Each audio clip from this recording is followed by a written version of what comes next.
Syukur kehadrat Ilahi, saya berpeluang sekali lagi pada kali ini untuk membahaskan ucapan menunjukkan kasih di atas titah ucapan Kepada Duli Yang Maha Mulia Seri Paduka Baginda Yang Tuan Agong.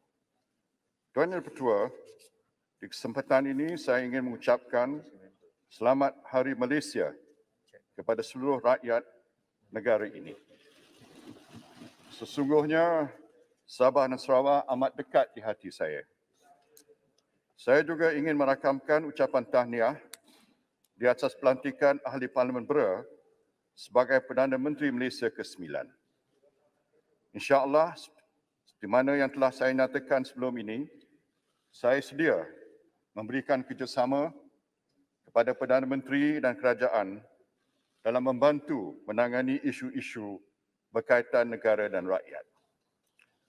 Tuan Yang Dipertua, saya juga merakamkan Al-Fatihah dan takziah kepada semua mangsa COVID-19 di negara kita yang sehingga 13 September 2021 telah berjumlah 21,124 kematian. Kita mesti berdepan dengan realiti. Realiti bahawa situasi COVID-19 Malaysia adalah antara paling parah di dunia. Ini berdasarkan pada bilangan penduduk dari segi jumlah, kadar kes baru dan kadar kematian. Ini tidak boleh dinafikan. Dari segi kewangan fiskal kerajaan pula, defisit bajet telah dinaikkan 2 kali dan unjuran pertumbuhan ekonomi tahun ini telah dipotong hampir separuh dari 7% ke 3.5 atau 4%, iaitu di bawah pada taraf kadar purata pertumbuhan ekonomi dunia dan ekonomi Malaysia dari segi nilai KDNK-nya masih rendah berbanding dengan nilai KDNK tahun 2019. Hutang kerajaan pula dijangka akan benar-benar mencecah 1 trilion pada akhir tahun ini berbanding 687 bilion ringgit pada akhir tahun 2017, yakni sebelum PRU 14. Kenaikan melebihi 47% atau 310 bilion ringgit amat laju sekali sejak PRU 14 pada ketika saiz ekonomi negara sedang mengucuk. Keadaan kritikal fiskal dan ekonomi negara ini boleh dilihat dari prestasi Bursa Saham Malaysia yang menjadi paling teruk di Asia Pasifik dan kedua tercorot di dunia selepas Venezuela pada separuh pertama tahun 2021 akibat pengaliran keluar dana asing setiap tahun yang tidak henti-henti sejak PRU 14. Sebagai perbandingan, betapa jauh kita sudah undur ke belakang berbanding dunia, nilai indeks Dow Jones USA telah naik 42% dari 24,000 poin pada bulan April 2018 sebelum PRU 14 ke lebih 34,500 poin semalam. Namun bagi tempoh yang sama, indeks Bursa Malaysia yang pernah digelar sebagai pasaran saham paling lama menaik dalam dunia atau World's Longest Bull Run Market sebelum PRU 14 pula jatuh 20% dari hampir 1,900 poin ke 1,550 semalam. Bagaimanapun, selepas pertukaran kerajaan ada sedikit pemulihan di mana Bursa Malaysia naik 100 mata setelah keyakinan pelabur asing mula kembali setelah mencatat pengaliran masuk dana asing bagi 5 minggu berturut-turut.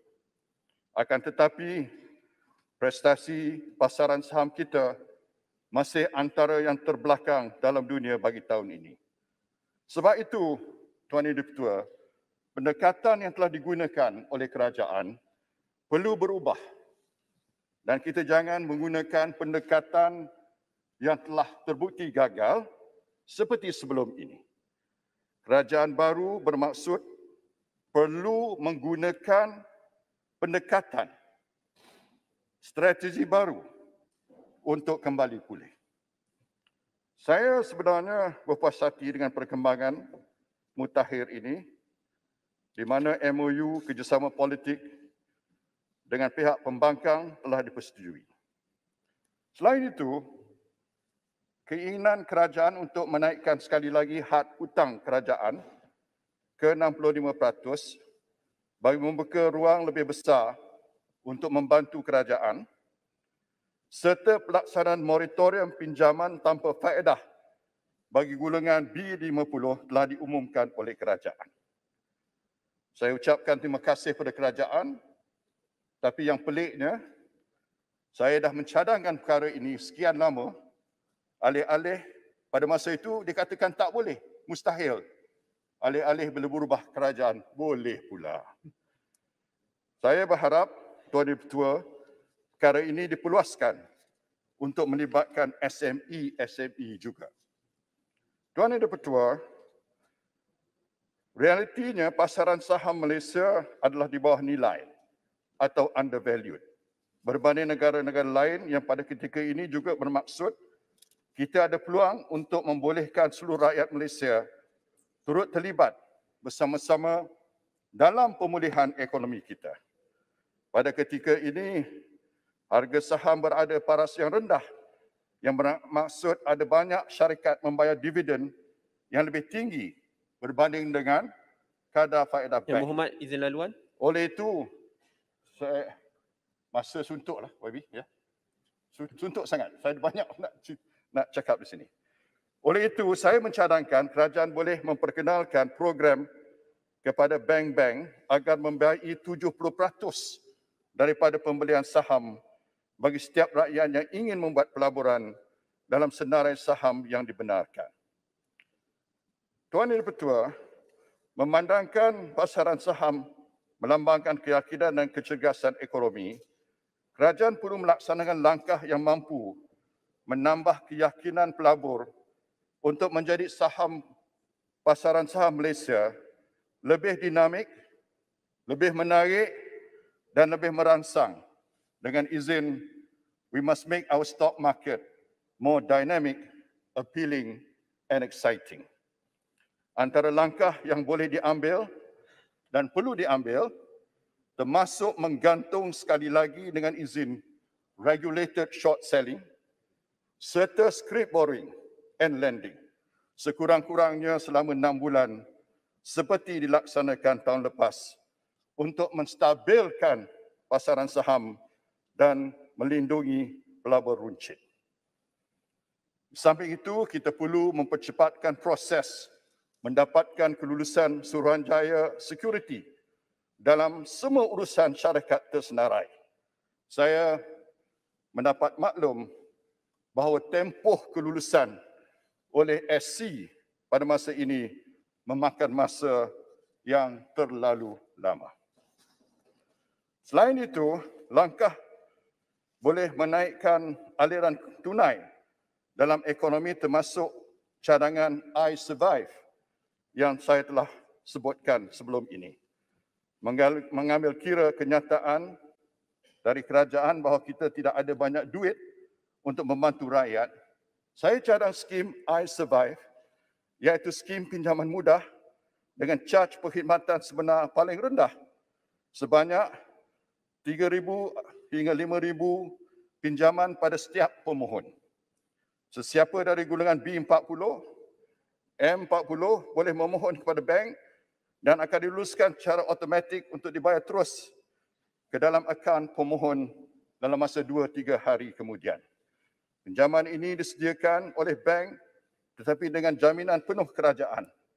Caj perkhidmatan sebenar paling maksimum adalah 3% atau bersamaan dengan RM90 setahun bagi pinjaman 3,000 dalam tempoh bayaran balik selama 3 tahun.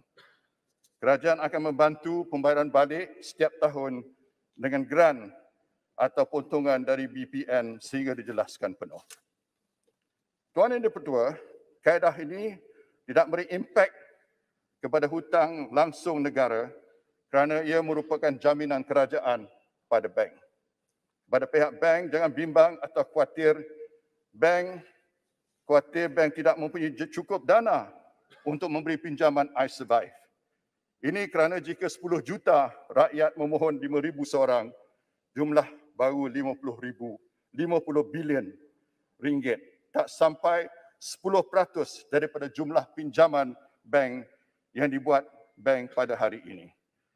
Sesungguhnya bank-bank Malaysia mencatat keuntungan tertinggi biarpun dalam keadaan pandemik. Kerajaan patut menaikkan had pengeluaran air citra dari 5,000 ke 10,000. Tetapi dengan syarat kerajaan mesti bersungguh memulakan usaha-usaha menaikkan semula aset KWSP dengan memberi lebih banyak peluang perniagaan bagi syarikat-syarikat dimilik KWSP. Tuan Yang Bertua, kita mesti juga mengikut trend semasa dunia. Contohnya dalam tukaran mata wang kripto atau cryptocurrency. Sekarang kripto seluruh dunia bernilai lebih kurang 2 trilion dolar Amerika. Bitcoin saja mempunyai hampir 1 trilion dolar Amerika. Sudah ada beberapa negara dalam dunia telah menerima mata wang kripto. Sejak tahun 2019, Suruhanjaya Sekuriti Malaysia telah meluluskan 4 platform dagangan kripto untuk membenarkan rakyat membeli dan melabur dalam aset kripto, digital kripto dalam mata wang ringgit.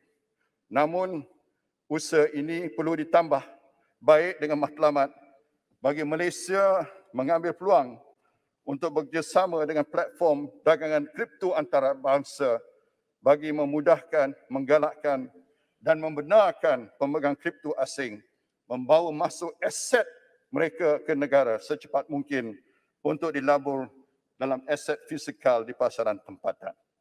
Sesungguhnya sasaran kita adalah untuk membawa aset kripto melabur di dalam Malaysia, bukan untuk rakyat Malaysia membawa keluar. Tuan Yang Dipertua, perkara seperti yang saya cadangkan ini telah pun diambil langkah berani seperti negara Switzerland, Singapura, Australia dan Korea. Kita jangan lambat untuk merebut peluang. Tuan Yang Dipertua, kita perlu mengambil langkah-langkah yang lebih inovatif dalam menghadapi norma baru ini bagi memulihkan ekonomi. Malaysia perlu melaksanakan visi yang lebih relevan termasuk menarik minat pelaburan antarabangsa dan mempercepatkan projek-projek infra rakyat yang memberi peluang pekerjaan baru berpendapatan tinggi. Sekiranya langkah-langkah ini dilakukan, maka kita boleh isytihar pada dunia bahawa Malaysia is back. Tuan Yang Bertua, satu hakikat yang perlu kita sedari bahawa ekonomi tidak akan dipulihkan selagi kita tak mampu mengawal COVID-19. Selagi kes-kes COVID tinggi, rakyat tidak akan berasa selamat untuk berbelanja, akan kurang minat untuk melabur, biarpun kadar vaksinasi adalah tinggi. Namun lockdown berbulan-bulan lamanya bukanlah jalan penyelesaian. Perlu tahu bahawa 4 bulan, 4 hari lockdown sebelum ini yang bermula pada 12 Mei lalu ada satu tempoh yang begitu panjang. Jadi macam mana perniagaan boleh bertahan begitu lama? Peluang untuk sekali lagi melaksanakan total lockdown amat ketat seperti PKP 1.0 tahun lepas sudah berlalu. Apabila peluang itu dipersia-siakan oleh kerajaan dahulu yang membuat PKP 2.0 dan PKP 3.0 separuh masa.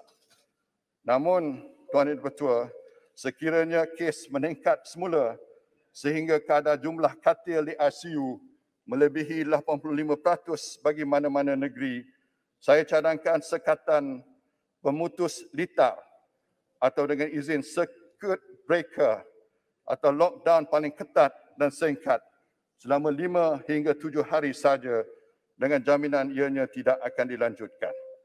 Jangan dibuat lockdown berbulan-bulan lamanya, tetapi kita perlu juga perlu terus mengawal COVID untuk menjaga keadaan COVID dan kesihatan rakyat. Tuan dan Pertua, ramai yang memberi cadangan kepada kerajaan untuk membuat perbelanjaan, tapi kurang yang mencadangkan bagaimana kita boleh memperoleh hasil atau pendapatan pada negara. Oleh itu, saya ingin mencadangkan kerajaan memperkenalkan pakej cukai pemulihan COVID-19 sementara selama 2 tahun. Contohnya, seperti cukai duran runtuh, cukai pembangunan kondo mewah, cukai duty stamp transaksi, pertukaran harta dan juga perdagangan saham. Kenaikan cukai peribadi pada golongan berpendapatan tinggi. Setelah 2 tahun, cukai-cukai baru ini bolehlah dihentikan. Tuan dan Pertua, seperkara lagi, satu contoh lagi ialah bagaimana perkara ini boleh dilakukan ialah dalam industri talian dari syarikat-syarikat gergasi antarabangsa seperti Amazon, Netflix, YouTube, Google dan Facebook yang mengaut keuntungan tetapi tidak pernah dicukai oleh negara kita. Ini adalah cukai ke atas keuntungan syarikat, bukan atas pengguna, atas pelanggan. Ini bukan perkara baru. Negara-negara lain seperti Australia dan Indonesia pernah menuntut dan dibayar oleh syarikat-syarikat tersebut. Jadi Malaysia perlulah melakukan perkara yang sama. Seperkara lagi yang saya nak sebutkan di sini berhubung dengan Digital National Berhad yang sedang membina infrastruktur 5G di negara ini, penjualan boleh dibuat kepada syarikat-syarikat telco tempatan untuk menjana pendapatan negara serta mengurangkan beban perbelanjaan bagi projek yang bernilai 15 bilion ini. Maknanya kalau kita jual sebahagian daripada saham ini pada telco tempatan, boleh membantu dalam membiayai pembelajaran yang besar itu. Tuan dan Pertua, realitinya kalau sekiranya kita tidak ambil tindakan vaksinasi kepada buruh-buruh asing sama ada yang ada sijil ataupun sah ataupun tidak, maka inilah satu ancaman pada negara ini. Maka saya ingin mencadangkan supaya pekerja-pekerja asing semuanya diberi tempoh selama 4 bulan di mana mereka perlu mengambil tindakan vaksinasi. Ini tempoh immunity, Tuan dan Pertua.